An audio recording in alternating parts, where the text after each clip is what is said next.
Bismillahirrahmanirrahim. Assalamualaikum warahmatullahi wabarakatuh. Sobat Quran yang dimuliakan Allah Subhanahu wa taala.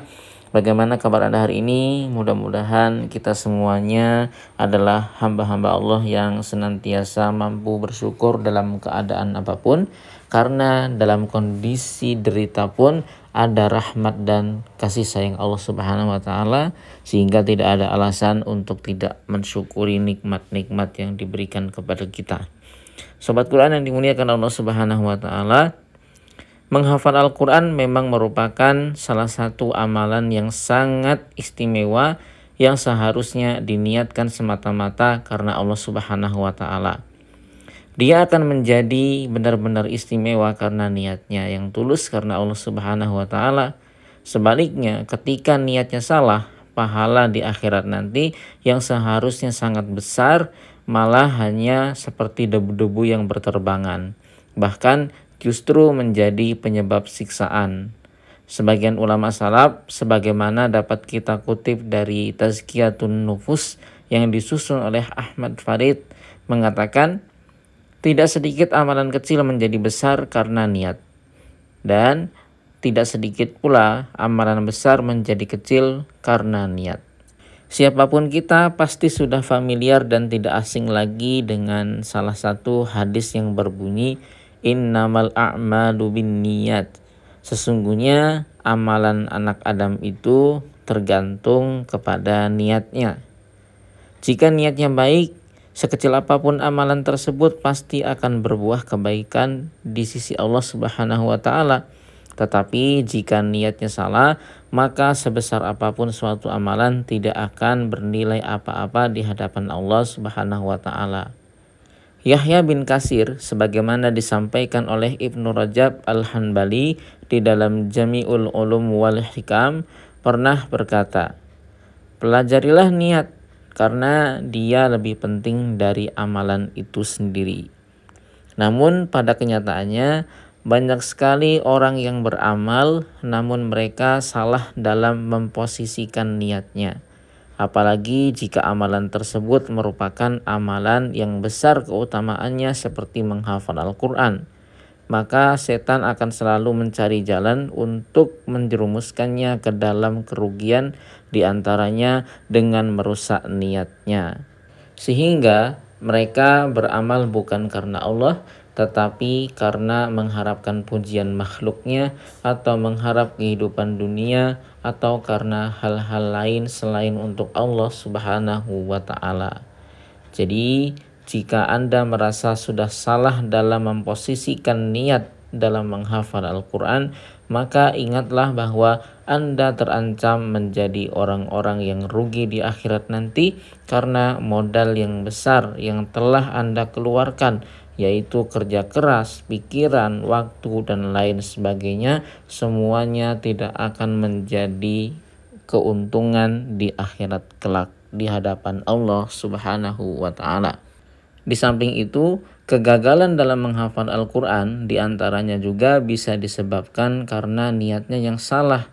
Berkaitan dengan hal ini, Ibnu Abbas radhiyallahu an pernah mengatakan, sesungguhnya seseorang itu mampu menghafal tergantung dengan niatnya.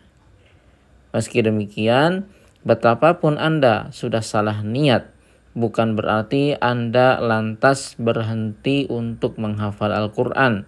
Karena menghafal Al-Quran dengan niat yang salah kemudian berhenti karena menyadari kesalahan itu, berarti Anda malah justru menambah kerugian. Sudah rugi karena niat menghafal Al-Quran yang salah, malah ditambah lagi dengan berpaling dari Al-Quran.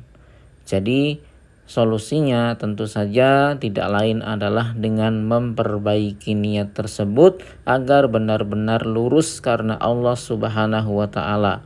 Meluruskan niat yang terlanjur salah memang tidak mudah. Bahkan Yusuf bin Asbat, sebagaimana dapat kita kutip dari Jami'ul Ulum wal Hikam, mengatakan membersihkan niat dari kotoran itu lebih berat bagi orang-orang yang beramal daripada terus-menerus bersungguh-sungguh dalam amal tersebut. Tapi menyelamatkan amalan Anda dari kotoran niat itu lebih baik daripada meninggalkannya. dan memutus amal itu tanpa dilanjutkan. Karena sejatinya jika Anda justru meninggalkannya, berarti Anda meninggalkan banyak pahala, banyak keutamaan dan keistimewaan.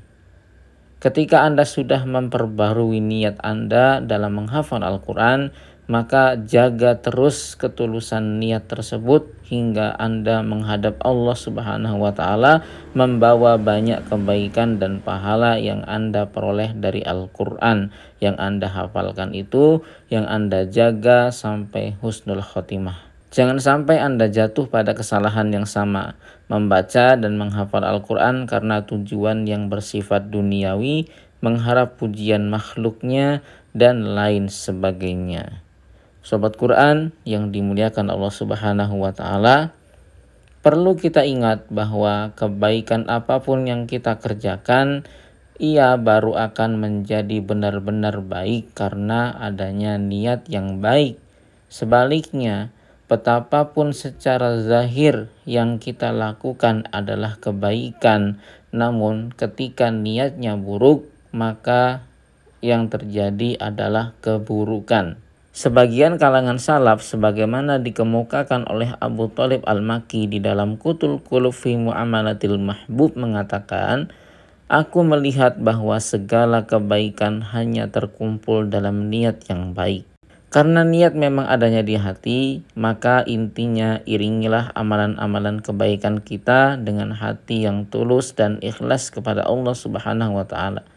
Rasulullah SAW mengingatkan kita dalam sebuah sabdanya, sesungguhnya Allah tidak melihat jasad dan rupa kalian, tetapi yang dilihatnya adalah hati kalian. Hadis riwayat Muslim. Demikian pembahasan kita kali ini, mudah-mudahan ada manfaatnya. Kita akan sambung di kesempatan berbeda. Silakan subscribe channel ini jika belum, dan follow juga Instagram @sobatquranid. Assalamualaikum warahmatullahi wabarakatuh.